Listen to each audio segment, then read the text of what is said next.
दोस्तों आज बात करने वाले हैं साल 2005 की। साल 2005 राजनीति और बॉलीवुड इंडस्ट्री के लिए एक बेहद सफल, धमाकेदार और क्रांतिकारी साल माना जाता है। लेकिन आज हम सिर्फ भारतीय सिनेमा के बारे में ही बात करेंगे। मतलब 2005 में हिंदी सिनेमा बॉलीवुड में क्या उथल पुथल चल रही थी, कौन से हीरो हीरोइन सुपरस्टार बने और कौन फ्लॉप हुआ, और कुछ कंट्रोवर्सी पर भी आज हम बात करेंगे।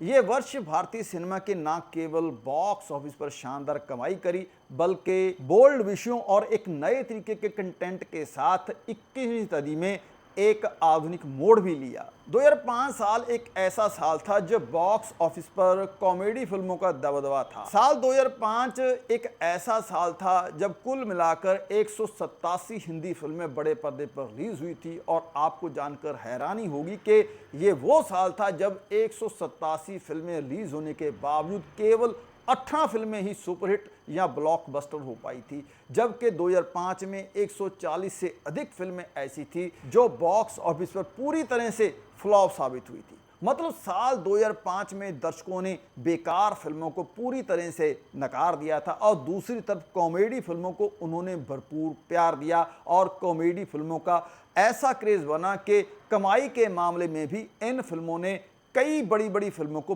पीछे छोड़ दिया। जैसे नो एंट्री, सलमान खान, अनिल कपूर और फरदीन खान स्टारर ये फिल्म 2005 की सबसे बड़ी ब्लॉकबस्टर और सबसे ज्यादा कमाई करने वाली फिल्म बनी, और इसके अलावा बंटी और बबली, अभिषेक बच्चन और रानी मुखर्जी की इस फिल्म ने बॉक्स ऑफिस पर तहलका मचाया, और पर्दे पर छोटे कस्मों की कहानियों का ट्रेंड वापस आया। अक्षय कुमार और जॉन अब्राहम की जुगलबंदी वाली गरम मसाला फिल्म ने कमाई के मामले में तीसरा स्थान हासिल किया। और क्या कूल है हम फिल्म में रितेश देशमुख और तुषार कपूर की इस एडल्ट कॉमेडी फिल्म ने भी पहले 5 सबसे ज्यादा कमाई करने वाली फिल्मों में अपनी जगह बनाई। 2005 साल एक ऐसा साल था जब बॉलीवुड ने पारंपरिक कहानियों से हटकर कुछ अलग करने का साहस दिखाया। जैसे सलाम नमस्ते फिल्म में सैफ अली खान और प्रीति जिंटा की इस फिल्म ने भारत के मुख्य धारा सिनेमा में लिव इन रिलेशनशिप और शादी से पहले यौन संबंधों जैसे आधुनिक विषयों को खुलकर दिखाया। और संजय लीला बंसाली की ब्लैक फिल्म ने, कल्ट क्लासिक फिल्म ने विकलांगता के संवेदनशील मुद्दे को मुख्य धारा के सिनेमा में लाकर चर्चा का रूप पूरी तरह से बदल दिया। इस साल श्रेयस तलपड़े इकबाल फिल्म के जरिए एक मुख्य ग्रामीण लड़के की भारतीय क्रिकेट टीम में जगह बनाने की कहानी को खूबसूरती से दर्शाया, और सैफ अली खान ने बीइंग साइरस फिल्म को अपनी पहली डार्क कॉमेडी इंग्लिश फिल्म में उन्होंने काम किया, जिसने समीक्षकों की काफ़ी तारीफ बटोरी। अगर हम 2005 के चर्चित विवाद और गॉसिप स्कैंडल की बात करें तो ये साल 2005 तकनीकी बदलावों का गवाह भी बन रहा था, जिसके चलते बॉलीवुड में नए तरह के विवाद सामने आ रहे हैं। सबसे पहले बात करते हैं एमएमएस विवाद की। इस दौरान मोबाइल फ़ोन और इंटरनेट के प्रसार के साथ कई बड़ी अभिनेत्री और अभिनेताओं से जुड़े कथित एमएमएस स्कैंडल सुर्खियों में रहे। जैसे शाहिद कपूर और करीना कपूर का वीडियो, मतलब दिसंबर 2004 के अंत और 2005 की शुरुआत में शाहिद कपूर और करीना कपूर का एक कथित निजी वीडियो मीडिया में लीक हो गया, जिसमें दोनों एक दूसरे को बुरी तरह से चूम रहे थे, जिसने उस समय की सबसे बड़ी गॉसिप हेडलाइन बनाई थी। ये साल व्यावसायिक छलांग और एक नए रिकॉर्ड के लिए भी मशहूर हुआ। अगर व्यापार विश्लेषक तरुण आदर्श के अनुसार बात करें तो 2005 साल फिल्म उद्योग के लिए एक बड़ा बूस्टर साल माना जाता है। इस साल फिल्मों में भारी कमाई की बढ़ोतरी दर्ज हुई। इस साल फिल्मों की टिकट खिड़की पर कलेक्शन का दायरा काफ़ी बढ़ गया। इस साल की कम से कम 10 बड़ी फिल्मों ने कुल मिलाकर 350 करोड़ से अधिक की रिकॉर्ड तोड़ कमाई दर्ज कराई, जिसकी वजह से थिएटर बिजनेस को एक नई ऊंचाइयों पर पहुंचाया। साल 2005 बॉलीवुड के इतिहास में एक ऐसा टर्निंग पॉइंट साल माना जाता है जिसने कई बड़े सितारों के करियर की दिशा हमेशा के लिए बदल दी।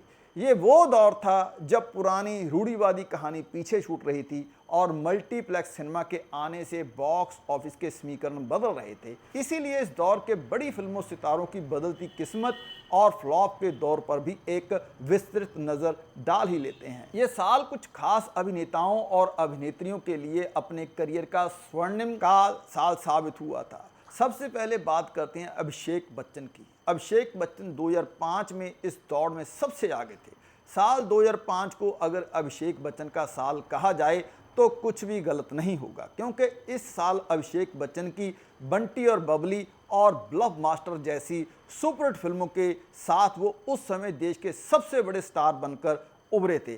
फिल्म सरकार में उनके गंभीर अभिनय ने यह साबित किया कि वो सिर्फ कॉमेडी नहीं बल्कि भारी भरकम किरदार भी अच्छे से निभा सकते हैं। और इसी साल रानी मुखर्जी बॉलीवुड की क्वीन के तौर पर भी सदाबित हुई। रानी मुखर्जी इस साल सफलता के शिखर पर थी। ब्लैक फिल्म ने एक अंधी और बहरी लड़की मिशेल मैकेनिल का किरदार और अमिताभ बच्चन की मौजूदगी में वो निभाकर उन्होंने अभिनय की एक नई परिभाषा स्थापित की। और इसके अलावा बंटी और बबली फिल्म की ब्लॉकबस्टर सफलता ने भी उन्हें कमर्शियल सिनेमा की एक नंबर 1 अभिनेत्री बना दिया था। और इसी साल सैफ अली खान एक चॉकलेटी बॉय से मॉडर्न आइकन बना और सैफ अली खान के लिए ये साल गेम चेंजर साल रहा। इसी साल सलाम नमस्ते की भारी सफलता ने उन्हें विदेश और शहरी दर्शकों का पसंदीदा स्टार बना दिया। उन्होंने पारंपरिक हीरो की छवि तोड़कर लिव इन रिलेशनशिप जैसे बोल्ड विषयों को पर्दे पर उतारा। और इसी साल अक्षय कुमार कॉमेडी के नए किंग भी बने। अक्षय कुमार ने गरम मसाला की ब्लॉकबस्टर सफलता के साथ कॉमेडी जॉनर पर अपनी पकड़ मजबूत कर ली, जो आगे चलकर उनके करियर का सबसे बड़ा मजबूत स्तंभ भी बनी। और दूसरी तरफ इसी साल प्रीति जिंटा भी ग्लोबल स्टार बनी। सलाम नमस्ते में एक स्वतंत्र और आधुनिक लड़की का किरदार निभाकर प्रीति जिंटा ने उस दौर की सबसे आधुनिक और प्रोग्रेसिव अभिनेत्री के रूप में अपनी पहचान बनाई। अब इसी साल जिनका जहाज डूबा और 2005 के बड़े फ्लॉप बने, उन पर भी कुछ बात कर ही लेते हैं। जहां कुछ सितारों की इस साल किस्मत चमकी, वहां कुछ ऐसे बड़े नाम भी थे जो बॉक्स ऑफिस पर संघर्ष करते हुए नजर आए। सबसे पहले ऐश्वर्या राय की बात करते हैं। ऐश्वर्या राय 2005 में एक मुश्किल दौर से गुजर रही थी। साल 2005 ऐश्वर्या राय के लिए बॉक्स ऑफिस पर काफ़ी निराशाजनक साल रहा।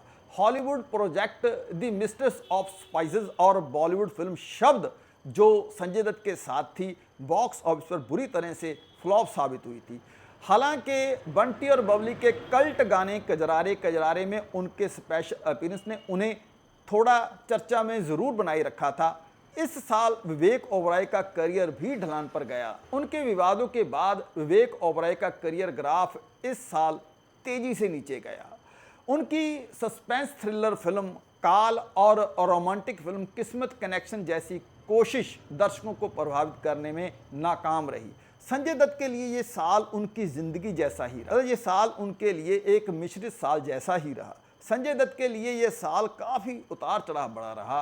परिणीता और शब्द जैसी फिल्मों को समीक्षकों की सराहना तो मिली, लेकिन तथासु और वाह लाइफ हो तो ऐसी जैसी फिल्मों को टिकट खिड़की पर बुरी तरह से धाराशायी हुई और पानी मांगती हुई नजर आई।